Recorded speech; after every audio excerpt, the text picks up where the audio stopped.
presidente Jair Bolsonaro se reuniu por videoconferência com governadores da região sul do Brasil.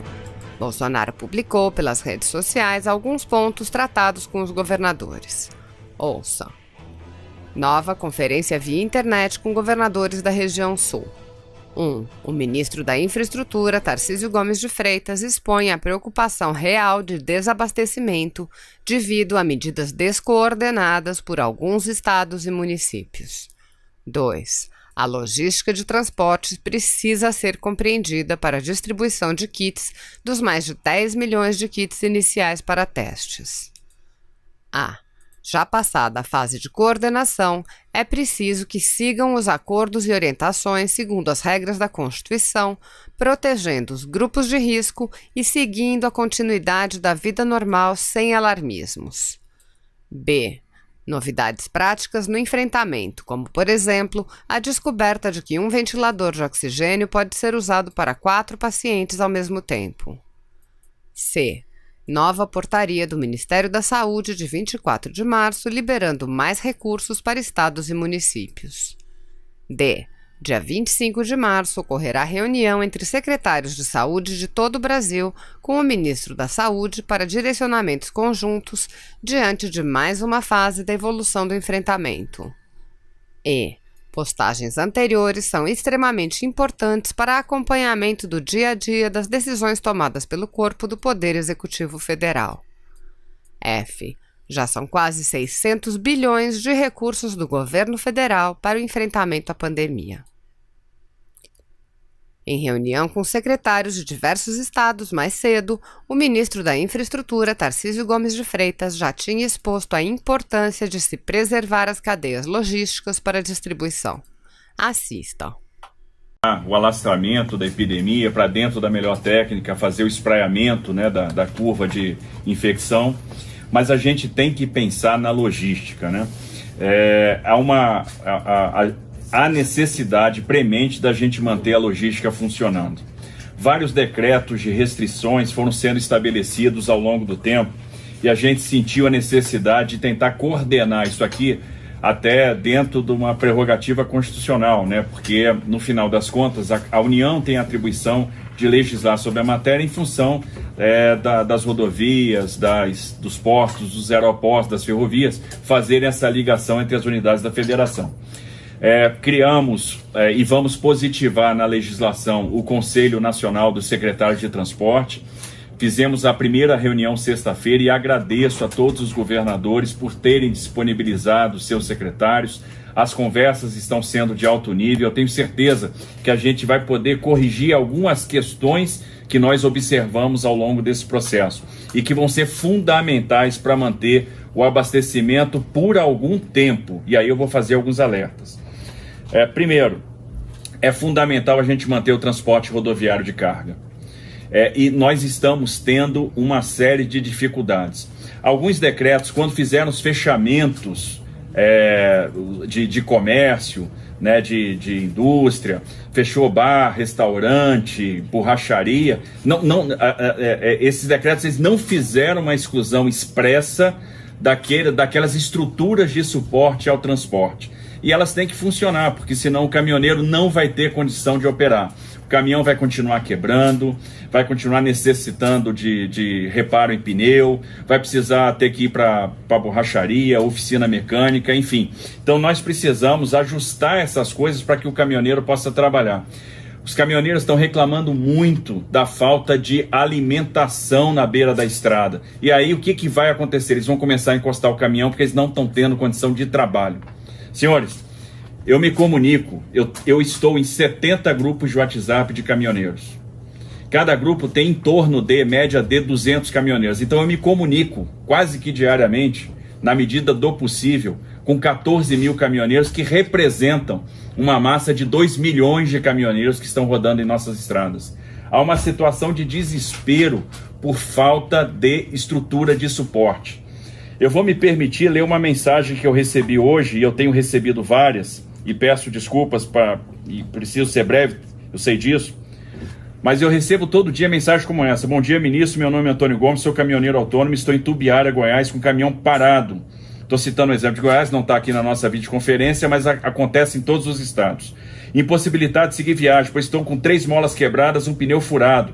Mas o prefeito mandou fechar tudo, fechar borracharia, casa de peça, oficina mecânica. Por favor, nos ajude, estamos morrendo.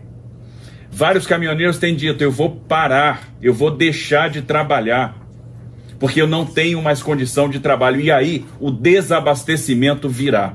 Todo esforço que os senhores estão fazendo, e é um esforço louvável, irá por água abaixo, porque vai faltar o alimento na prateleira. Isso pode acontecer tão mais rápido ou tão mais breve quanto a gente puder perceber a necessidade de manter determinadas estruturas funcionando. Nós estamos tentando incentivar os caminhoneiros. Passei o final de semana conversando com lideranças. Vamos liberar a partir de hoje a pesagem em rodovias federais administradas diretamente, em rodovias federais concedidas. Combinamos com as concessionárias de rodovia que não haverá reequilíbrio econômico e financeiro nos contratos em função dessas pesagens. Os centros de atendimento ao usuário fornecerão equipamentos de proteção individual para o trabalho. O caminhoneiro está pedindo coisa muito simples. Eles falam às vezes, ministro, eu preciso do EPI, eu preciso de uma máscara, eu preciso de uma luva. E nós vamos fornecer isso nos centros de atendimento ao usuário nas concessionárias, nos postos do SESC Senat. Nós vamos incluir os caminhoneiros na campanha de vacinação da gripe também. Agora é importante, por exemplo, em alguns estados, as instalações do SESC Senat, que vão ser bases de apoio para nós, bases de apoio importantes, elas precisam funcionar. A gente precisa dessas instalações de suporte que o caminhoneiro conhece, e a gente consegue coordenar melhor essa ação de suporte, de triagem de saúde. Então é importante que essas instalações estejam abertas. Algumas indústrias já têm nos procurado dizendo, olha, vou ter dificuldade de fornecer papel, vou ter dificuldade, a indústria química está preocupada porque vai ter dificuldade de fornecer cloro, de fornecer insumos para o próprio abastecimento de água, que vai ser fundamental também nesse momento. Então, eu faço um apelo para que a gente possa rever, e a maioria dos estados tem acudido a essa solicitação, essas questões restritivas. E é bom lembrar o seguinte, os governadores são os espelhos para os prefeitos. Quando o governador toma uma medida, o prefeito vai lá e copia essa medida. Então, o governador bloqueia determinados negócios no âmbito do estado, o prefeito faz a mesma coisa no âmbito do município, muitas vezes sem a inteligência técnica, porque os governadores estão com suporte da turma de saúde, de epidemiologia, estão fazendo isso com base em constatações técnicas, suporte muitas vezes, como é o caso de São Paulo, de consultorias de alto nível. Os prefeitos, às vezes, não têm esse suporte técnico, mas copiam medidas que os governadores estão tomando, e o que é pior, às vezes extrapolando. Tem prefeito que está fazendo barreira física na estrada, para que não passe, não circule nada. E aí nós vamos ter um problema sério, nós vamos ter um colapso de abastecimento. Para que as medidas sejam eficazes do ponto de vista sanitário, entendo, apesar de não ser um especialista no assunto, há de se ter o abastecimento, porque quando faltar o abastecimento, vai haver a flexibilização. E aí tudo que foi feito vai cair no descrédito. Então é necessário a gente pensar naquilo que tem que funcionar neste momento, porque senão a gente não vai ter onde fazer manutenção das ambulâncias, porque as concessionárias estão fechadas, não teremos as oficinas, não teremos as borracharias, por exemplo, boa parte dos pneus consumidos pelos caminhões hoje no Brasil são pneus recalchutados, recapados. E a indústria que trabalha com essa recalchutagem tem que funcionar, porque daqui a pouco vai faltar pneu no mercado. E essas coisas são rápidas. Então eu peço atenção para isso. Outra situação que está acontecendo, proibição de realização de obras em alguns estados. Senhores, estamos no período de chuvas. Nós estamos tendo problemas com rodovias, principalmente no Sudeste e no Nordeste. Hoje a 232 arrebentou. Então, se nós não conseguirmos chegar para fazer manutenção das rodovias, as rodovias vão ficar interrompidas. porque bueiro vai continuar estourando, continua chovendo. Hoje a 232 arrebentou em Pernambuco. Nós tivemos uma série de problemas no Espírito Santo, vamos ter queda de barreiras eventualmente se chover. Tivemos problemas em Minas Gerais, quedas de barreira, interrupções de rodovia, estouro de bueiro. Se a gente não conseguir chegar para fazer a manutenção, nós não vamos conseguir restabelecer o fluxo, vamos ter um problema de circulação de mercadorias e isso vai gerar o desabastecimento. Uma coisa que nós estamos fazendo, transporte aéreo vis-à-vis transporte rodoviário interestadual de passageiros. A situação do transporte aéreo, está todo mundo muito preocupado com os aeroportos. Vamos fechar aeroportos? Acho que não é adequado, não dá para fechar. Senhores, nós temos 26 mil brasileiros no exterior que vão precisar ser repatriados, vão precisar chegar ao Brasil. É lógico, e dá para fazer toda uma coordenação de vigilância sanitária federal com vigilância dos estados para fazer o suporte e o monitoramento dessas pessoas. Mas não podemos lembrar que ainda na crise, ainda que eles estejam vindo do exterior, são brasileiros e precisam do nosso acolhimento. Além disso, é bom lembrar que a balança comercial brasileira no que diz respeito a medicamentos e insumos médicos é extremamente negativa. Nós vamos precisar, neste momento, importar insumo para a fabricação de álcool em gel, porque o emulsificante é importado. Nós vamos precisar trazer máscaras que estão sendo compradas no exterior, respiradores estão sendo comprados no exterior. Muitos desses produtos estão vindo no porão dos aviões. E a malha aérea ia ficar completamente paralisada já a partir dessa semana. O que nós estamos fazendo? Em conversa com as companhias aéreas, estamos vendo o seguinte: olha, Latam, você vendeu 20 bilhetes para esse trecho, Gol, você vendeu 30, você vendeu 10, então nós vamos condensar isso num avião só. Uma companhia vai fazer uma perna, a outra companhia vai fazer outra perna, nós vamos distribuir as malhas entre as companhias, então vai ter só uma companhia operando determinada perna, para que a gente possa manter minimamente o fluxo de profissionais de saúde, o fluxo de pessoas que necessariamente precisam se deslocar para um tratamento de saúde importante, para um transplante, o órgão que vai chegar por meio de um transplante, e que usam às vezes o porão das aeronaves comerciais, o medicamento, etc. Então não dá para interromper completamente o fluxo, mas nós estamos numa situação de transporte aéreo, tanto doméstico quanto internacional, praticamente paralisado, e estamos tomando medidas para ter o mínimo de atendimento possível, porque senão, quando precisarmos uma viagem de urgência para resolver até um problema de suporte aos próprios estados na área de saúde, nós vamos ter dificuldade, e é importante manter esse serviço operando. Desde sexta-feira, a Anvisa autorizou que as secretarias de saúde dos estados possam complementar o esforço da Anvisa no que diz respeito à triagem de pessoas que chegam nos aeroportos. E estou falando dos aeroportos porque isso reflete também no transporte rodoviário interestadual de passageiros. Entendo a necessidade de fazer o bloqueio, mas temos que pensar o seguinte: existem pessoas que foram para os estados para trabalhar, estão ficando sem ocupação, acumularam uma parte um pouquinho de dinheiro e querem voltar para suas localidades de origem para passar esse momento de crise em casa com um custo menor. Entendo que é preciso dar um prazo para que essas pessoas possam se programar e aí sim interromper o transporte de passageiros. A ideia é nós fazermos uma proposta no grupo de secretários de transporte hoje, para que todos avaliem, nos dê o retorno e a gente publique uma resolução do comitê de operação de crise, do comitê de crise, estabelecendo como é que vai se dar a interrupção, quando que ela vai se dar, quando que a gente vai deixar de pagar a passagem, até que dia que as pessoas podem viajar, e as medidas sanitárias para os ônibus a partir do momento, enquanto eles estiverem funcionando.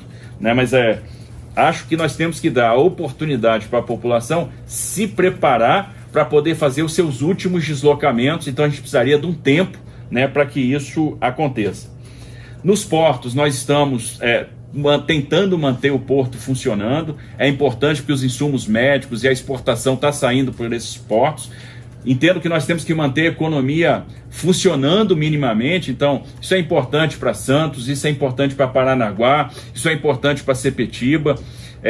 Tomamos várias medidas, por exemplo, adoção da escalação eletrônica, que antes tinham vários portos que a escalação era parede, então tinha aglomeração de funcionários, triagem e distribuição de EPI para os portuários, liberação da biometria, né, fornecimento de álcool em gel, assistência de saúde,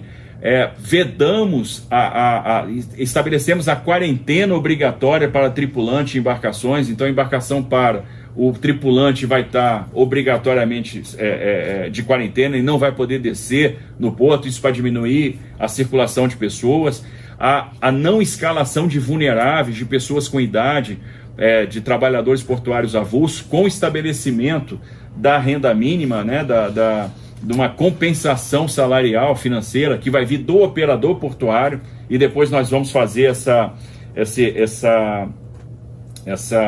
esse reequilíbrio econômico-financeiro dos contratos. Então a gente está tentando manter os portos funcionando dessa forma. Ferrovias, né? As ferrovias de carga estão dispostas a transportar material que seja necessário para o enfrentamento da crise, até gratuitamente. Eles estão doando espaço nas locomotivas para fazer isso, né? Fazer esse transporte de carga. Com relação ao transporte de passageiros, nós temos aí duas ferrovias, a Estrada de Ferro Vitória Minas e a Estrada de Ferro dos Carajás. Entenda que os governadores querem suspender esse serviço, não temos objeção, e a ideia é que nessa minuta de resolução que nós vamos submeter os secretários de transporte hoje à tarde, a gente já delibere também sobre isso e possa fazer a suspensão imediata do serviço de passageiros nessas duas ferrovias, né? Enfim, basicamente são essas as questões. Eu peço atenção para a questão da manutenção da rodovia, das empresas que vão ter que fornecer insumos para que a gente possa fazer essa manutenção, das oficinas, das borracharias, para que a gente mantenha o transporte rodoviário de carga. E outra coisa, nós precisamos de uma atitude positiva para os profissionais do transporte. A gente tem visto várias homenagens, justas homenagens aos profissionais da saúde, aos profissionais da segurança pública. Está na hora da gente fazer a mesma coisa para os profissionais do transporte, porque eles estão com medo. Eles estão com medo de trabalhar, eles estão querendo encostar os seus caminhões, cuidar das suas famílias, não fazer o transporte. E se a gente não for rápido, nós vamos enfrentar o desabastecimento. Pode ser que daqui a pouco a gente não tenha determinados produtos em prateleira. E, gente, como o isolamento é total e muito provavelmente necessário, as indústrias vão deixar de produzir determinados insumos, porque também não adianta ter o transporte funcionando se o cara não tiver o que carregar.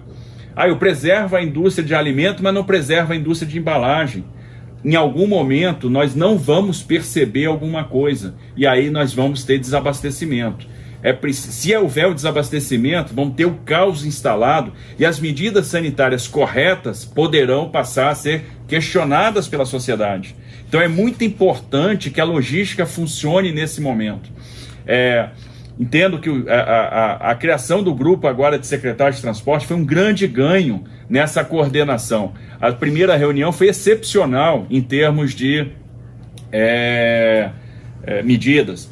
Houve um desconforto com relação à publicação da MP final de semana, que tratou, por exemplo, do transporte intermunicipal. Isso já foi conversado, e para ter o caminho mais rápido, a Anvisa, no dia de hoje, vai estabelecer uma delegação de competência para as autoridades de vigilância estaduais darem o suporte técnico para que o transporte intermunicipal possa ser cancelado. O que está acontecendo, então? Os secretários trazem um problema. Nós erramos, por exemplo, na publicação de uma medida provisória num dispositivo, isso desagradou. Traz para cá, a gente vai tomar uma providência para corrigir.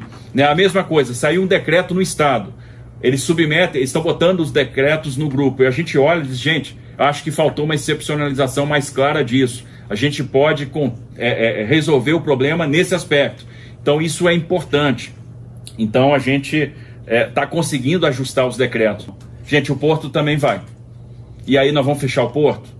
Vamos bloquear a economia como um todo? Fechamento, isolamento total? Talvez isso não seja possível. Algum nível de risco, infelizmente, nós vamos ter que correr. Porque se eu quiser o nível zero de risco, vai ter desabastecimento. vai ter desabastecimento. Isso vai ficar na conta do governador, vai ficar na nossa conta. A população não vai entender. Então a gente precisa ter equilíbrio. Será que a gente não consegue estabelecer algum tipo de medida sanitária nos postos de combustível, nos restaurantes da estrada? Está faltando o básico nas estradas. O caminhoneiro não está tendo onde lavar a mão. Não tem, às vezes, a disponibilização de uma torneira digna com água e sabão. Eles estão pedindo, na verdade, condição sanitária nos banheiros. Agora, proibir o cara de fazer a refeição, será que é o caminho adequado?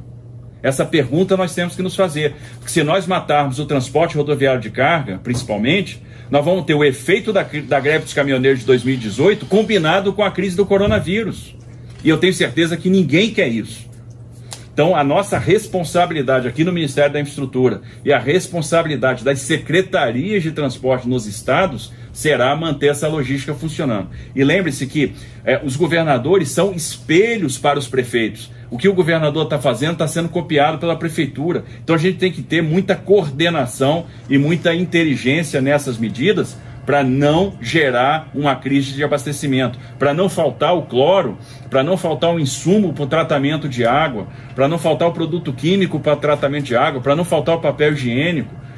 E nós precisamos de mensagens de apoio para o caminhoneiro, para ele se sentir estimulado, porque o que está acontecendo nas estradas? E eu recebi isso de um caminhoneiro também, e eu vou ler para os senhores. Num posto na estrada, proibida a utilização, a entrada de motoristas para utilizar o ambiente, isso está acontecendo em empresas também, proibida a entrada de motoristas para utilizar o ambiente vestuário e refeitório. A permanência de motoristas será restrita. Então, assim, estamos tratando o caminhoneiro agora como um leproso, porque ele pode ser um veículo. Gente, claro que pode, mas esse cara está transportando a nossa carga, vai garantir o nosso sustento, o abastecimento dos supermercados. Então não adianta também estabelecer um fechamento. A farmácia vai funcionar, o supermercado vai funcionar se a prateleira do supermercado não estiver abastecida. Até agora nós conseguimos manter o abastecimento, mas a quantidade de caminhoneiros deixando de trabalhar está aumentando muito rapidamente, porque eles estão sendo maltratados nas estradas, eles estão sendo discriminados, eles não estão tendo onde fazer refeição.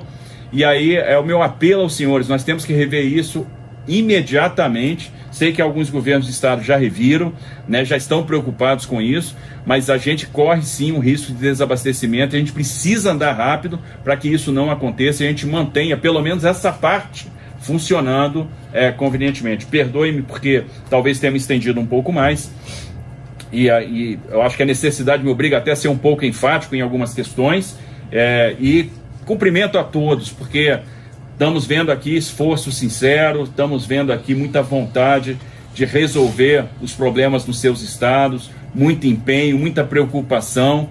A irritação, o nervosismo, às vezes é normal pela situação de estresse que a crise impõe, a gente compreende isso naturalmente. Eu peço compreensão dos senhores para essas questões que nós colocamos agora. Se você apoia Jair Bolsonaro, curta este vídeo, manifeste a sua opinião e compartilhe para que a vontade do povo brasileiro seja conhecida. Inscreva-se no canal para ter acesso gratuito ao nosso conteúdo. Uma produção Folha Política.